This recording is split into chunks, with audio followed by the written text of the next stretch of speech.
तो दोस्तों वर्ष 2025 का ये अंतिम माह चल रहा है और इस अंतिम माह में 31 दिसंबर 2025 से पहले आपको कई काम करने हैं। यदि आप इन कामों को पूर्ण नहीं करोगे तो शायद आपको जिन सरकारी योजनाओं का लाभ मिल रहा है वो लाभ मिलना बंद हो सकता है। आइए मैं आपको बताता हूं कि आपको ये कौन कौन से काम करने हैं। ये जो वीडियो है हर एक किसान साथी के लिए, हर एक पशुपालक के लिए और राजस्थान के आम जनता के लिए बहुत ही खास होने वाली है। नमस्कार साथियों, मैं हूं आपका अपना साथी राजगुरु जी। तो साथियों, जैसा कि आप सभी को पता है कि अपने राजस्थान में राजस्थान सरकार के द्वारा कई सरकारी योजनाएं संचालित हैं, वो की जाती हैं और इन सरकारी योजनाओं का लाभ है वो आम जनता को मिलता है। लेकिन ये जो सरकारी योजनाएं हैं वो हर साल उनको रिन्यू भी करना पड़ता है या फिर उनका सालाना वेरिफिकेशन भी करना पड़ता है। अगर आप ये वेरिफिकेशन नहीं करते हो तो इन योजनाओं का जो लाभ आपको मिल रहा है वो लाभ मिलना है वो बंद हो जाएगा। चलिए आइए मैं आपको बताता हूं कि कौन कौन सी योजनाओं के लिए आपको क्या क्या करना पड़ेगा और ये सारे के सारे जो काम हैं आपको 31 दिसंबर 2025 से पहले वो करने। इसमें दोस्तों सबसे पहली जो योजना है यहाँ पे सामाजिक न्याय एवं अधिकारिता विभाग की योजना है, जिसके अंदर यहाँ पे अपने सामाजिक पेंशन योजना भी बोल सकते हैं।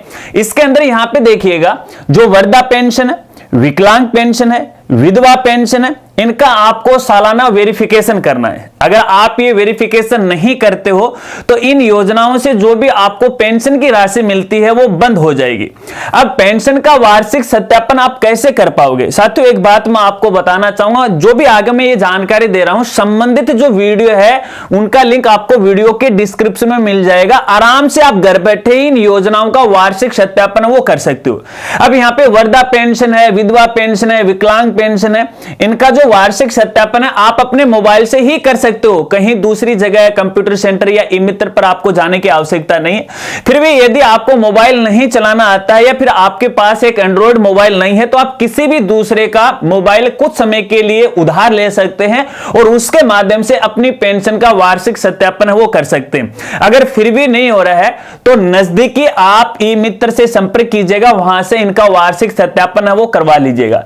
अब यहां पे देखिए मेरे पास कई साथियों के मैसेज आ रहे हैं कि राजगुरु जी मखा हाँ बोला, कुछ ई मित्र वाले ये बोल रहे हैं कि मोबाइल से यदि इनका सालाना वेरिफिकेशन करेगा तो उसकी जानकारी सरकार तक नहीं पहुंच पाएगी, यानी आपका वार्षिक सत्यापन नहीं हो पाएगा। तो साथियों ऐसा कतई नहीं है, वो सरासर गलत बोल रहे हैं, झूठ बोल रहे हैं और केवल अपने पैसे के लिए कर रहे हैं। यहां पे कुछ ई मित्र साथियों मेरे से नाराज हो सकते हैं, लेकिन साथियों मैं आपको बताना चाहूं जब भी देखिए आम जनता को आपको जानकारी देना है तो आप सही जानकारी दीजिएगा। आप अपनी मेहनत है वो करोगे तो आपको अपना मेहनताना जरूर मिलेगा, लेकिन इस तरह से झूठी अफवाहें आपको फैलाना नहीं है, क्योंकि आपकी झूठी जो अफवाहें हैं वो हमारे तक पहुंचती हैं और फिर हमें भी यहां पे दुख होता है और मजबूरन आपका नाम हमें यहां पे वो लेना पड़ता है। तो सभी ई मित्र संचालक साथियों से मेरा हाथ जोड़ के निवेदन है, इस प्रकार की अफवाहें आप मत फैलाएगा। चलिए इसके बाद यहां पे दूसरी जो योजना है, यहां पे देखिएगा यदि आपको गैस सिलेंडर पर सब्सिडी मिलती है, चाहे वो किसी भी प्रकार का गैस सिलेंडर क्यों ना हो, चाहे आप उज्ज्वला गैस कनेक्शन है से जुड़े हुए चाहे वो हो या फिर आपको नॉर्मल गैस सब्सिडी मिल रही है, जैसे केंद्र सरकार की 300 रुपए की सब्सिडी आपको मिल रही है, तो आपको अपने गैस सिलेंडर की ई-केवाईसी है वो कंप्लीट करना पड़ेगा और ये भी 31 दिसंबर से पहले करना है। और इसके लिए भी आपको दूर जाने की आवश्यकता नहीं है, अपने मोबाइल के अंदर है जिस भी कंपनी का आपके पास गैस कनेक्शन है उसकी मोबाइल ऐप है गूगल प्ले स्टोर से इंस्टॉल कर लीजिएगा और यहां पे सालाना केवाईसी वो कर दीजिएगा। फिर भी मैं आपको बताना चाहूंगा यदि अभी तक भी आपकी बायोमेट्रिक वेरिफिकेशन नहीं हुई है तो देखिए इसके लिए आपको नजदीकी जिस कनेक्शन है जिस भी गैस एजेंसी का है उस गैस एजेंसी में आपको यहां पे जाना और बायोमेट्रिक वेरिफिकेशन एक बार आप जरूर करवा लीजिएगा, क्योंकि देखिए जब अपन कनेक्शन लेते हैं तो हो सकता है कि अपनी बायोमेट्रिक वेरिफिकेशन नहीं हुआ हो तो शायद आपको समस्या आ सकती है। क्योंकि फिलहाल यहां पे देखिए सरकार के द्वारा यहां पे आधार वेरिफिकेशन की सुविधा वो शुरू की गई लगभग योजनाओं के लिए। इसमें फेस ऑथेंटिकेशन होता है, यानी आपके चेहरे से आपको वेरीफाई किया जाता है। लेकिन कई बार क्या होता है कि यहां यहाँ पे बायोमेट्रिक भी अपने लिए जरूरी हो जाती है, वो आप जरूर है वो कीजिएगा, ठीक है। अब यहाँ पे देखिएगा, यदि आप खाद्य सुरक्षा में जुड़े हुए, तीसरी बात यहाँ पे बता रहा हूं, यदि आप खाद्य सुरक्षा में जुड़े और हाल ही में यहाँ पे आपका नाम जुड़ा हुआ है, यानी नया आवेदन किया है, वर्ष 2025 में जुड़े, तो आपके पूरे परिवार के सदस्यों की ई-केवाईसी राशन डीलर से आप जरूर करवाएगा। क्योंकि यहाँ पे देखिए मेरे देखने में आया है कि कुछ साथी ऐसे नाम तो जुड़ गए और उसके घर का जो मुखिया है उसने किसी एक सदस्य ने अपनी केवाईसी करवा ली, लेकिन अन्य और जो सदस्य 2 या 3 सदस्य अपने परिवार में हो सकते हैं उनकी केवाईसी कंप्लीट नहीं करवाई। तो आपको बताना चाहूंगा, एक बार के लिए अपने पूरे परिवार के सदस्यों की यहां पे बायोमेट्रिक ई केवाईसी करवानी, अंगूठा टिकवा के राशन डीलर से। क्योंकि जब तक आप सभी सदस्यों की बायोमेट्रिक केवाईसी नहीं करवाओगे तब तक यहां पे देखिए आपको राशन मिलना है वो नहीं मिलेगा। मिलना अगर 1-2 बार मिला भी है तो बाद में वो बंद हो जाएगा। तो ऐसे में इस बात को आपको ध्यान रखना, ठीक है। इसके अलावा यहां पे चौथी खास जानकारी देखिएगा, यदि आपको यहां पे खाद्य सुरक्षा के तहत या खाद्य सुरक्षा का लाभ मिल रहा है या हाल ही में आपका खाद्य सुरक्षा के अंदर नाम जुड़ा है और आपके घर में किसी भी प्रकार का कोई गैस कनेक्शन है, तो यहां पे देखिएगा आपको भी रसोई गैस सब्सिडी योजना के तहत 450 रुपए में गैस सिलेंडर मिलता है। लेकिन यहां पे मेरे देखने में आया कि बहुत ऐसे परिवार हैं घर में गैस कनेक्शन है, खाद्य सुरक्षा में जुड़े हैं, लेकिन 450 रुपए में उनको गैस सिलेंडर नहीं मिल रहा है। क्यों?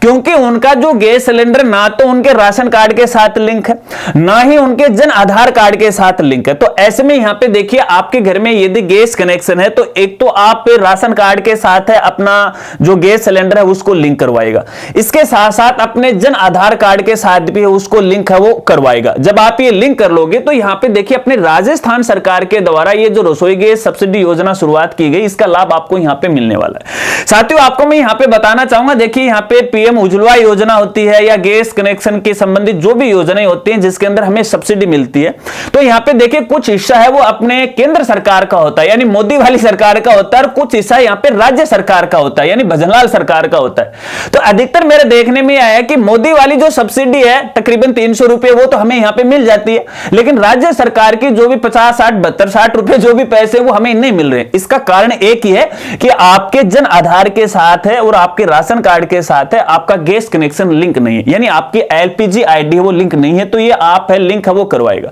और इसके लिए आप संबंधित डीएसओ ऑफिस से संपर्क कर सकते हैं राशन कार्ड के लिए, ठीक है। और इसके साथ साथ यहां पे है जन आधार के लिए किसी मित्र से संपर्क कर सकते हैं या फिर आप खुद अपनी एसएसओ आईडी से अपडेट है वो कर सकते हैं, इसके लिए भी हमारे अलग से वीडियो है। चलिए इसके बाद यहां पे एक सबसे इंपॉर्टेंट जानकारी साथियों, यहां पे देखिएगा अगर आपके आधार कार्ड को बने हुए 10 साल पूरे हो चुके हैं और इन 10 सालों के अंदर है आपने अपने आधार कार्ड में किसी भी प्रकार का कोई अपडेट नहीं करवाया है, चाहे आपकी फोटो मान लो या फिर आपका नाम पता एड्रेस है, यानी उसको छेड़ा ही नहीं है, अपने पास वो पहले वाले ही आधार कार्ड है, तो भैया अपने आधार कार्ड को एक बार फुल्ली अपडेट है वो जरूर करवाएगा। अब फुल्ली अपडेट से यहां पे मेरा मतलब ये, एक तो आपकी फोटो अपडेट करवानी है, एक आपकी जो बायोमेट्रिक फिंगर है ये आपको अपडेट करवाना है, एक अपनी आंखों की जो ये पुतली है ये आपको अपडेट करवाना है। जब ये सारे अपडेट हो जाएंगे तो किसी प्रकार के आपको यहां पे दिक्कत नहीं आने वाली है, क्योंकि यहां पे आधार अथॉरिटी के द्वारा स्पष्ट कहा गया है कि यदि यहां पे देखिएगा आपका आधार कार्ड है वो 10 साल पूरा कर चुका है और इस दौरान आपने कोई अपडेट नहीं करवाया है तो 10 साल बाद में आपके आधार कार्ड को डीएक्टिवेट है वो किया जाएगा। और ये बात सही भी है, क्योंकि ये आपको पता है कि कौन व्यक्ति जिंदा है कौन मर गया है, इसका वेरिफिकेशन कैसे होगा, बायोमेट्रिक से ही होगा ना। तो ऐसे में आप अपने आधार कार्ड को वो जरूर है वो अपडेट है वो करवाएगा। चलिए इसके साथ साथ यहां पे एक और इंपॉर्टेंट जानकारी ये है बालक बालिकाओं के लिए। यदि आपका बच्चा किसी भी सरकारी स्कूल या प्राइवेट स्कूल या कॉलेज में पढ़ता है और यहां पे देखिए किसी भी राजस्थान सरकार द्वारा संचालित सरकारी योजनाओं से संबंधित छात्रवृत्ति उनको मिल रही है, उन्होंने शायद पिछले साल आवेदन कर दिया होगा, उनको एक किस्त है वो मिल गई होगी, तो ऐसे में अपनी छात्रवृत्ति को सुचारू रूप से संचालन करवाने के लिए उनको अपने संबंधित स्कूल या कॉलेज से है बायोमेट्रिक वेरिफिकेशन वो करवाना पड़ेगा। जब तक आप बायोमेट्रिक वेरिफिकेशन नहीं करवाओगे तब तक यहां पे अगली किस्त है आपके बालक बालिकाओं को नहीं मिलेगी, चाहे वो किसी भी डिपार्टमेंट की क्यों ना हो, क्योंकि यहां पे अपने राजस्थान के अंदर है। और राजस्थान की बात नहीं, अब तो सेंट्रल गवर्नमेंट के द्वारा भी इस सर्विस को शुरू कर दिया गया, जो भी स्कॉलरशिप स्टूडेंट को मिलती हैं सबका यहां पे सालाना है बायोमेट्रिक होना जरूरी है। जब जब तक बायोमेट्रिक नहीं होगी तब तक यहां पे आपको कोई भी स्कॉलरशिप है वो नहीं मिलने वाली है। तो ऐसे में यहां पे इसके भी जो लास्ट डेट है वो 31 दिसंबर 2025 तक है। तो इन बातों का आपको खास तौर पे ध्यान रखना है। ये सारे काम है आप आराम से वो कर लीजिएगा ताकि आपके सामने भविष्य में किसी प्रकार की कोई समस्या वो नहीं है। अब इसके अलावा यहां पे जो जो नए नए अपडेट आते रहेंगे आगे की वीडियो में मैं आपको वो बताता रहूंगा। अगर वीडियो जानकारी आपको अच्छी लगी तो वीडियो को लाइक कीजिएगा और अपने दोस्तों के साथ वो जरूर शेयर कीजिएगा। तो मिलते हैं फ्रेंड्स अगली एक नई वीडियो के साथ, नए अपडेट के साथ। तब तक के लिए जय हिंद, जय भारत।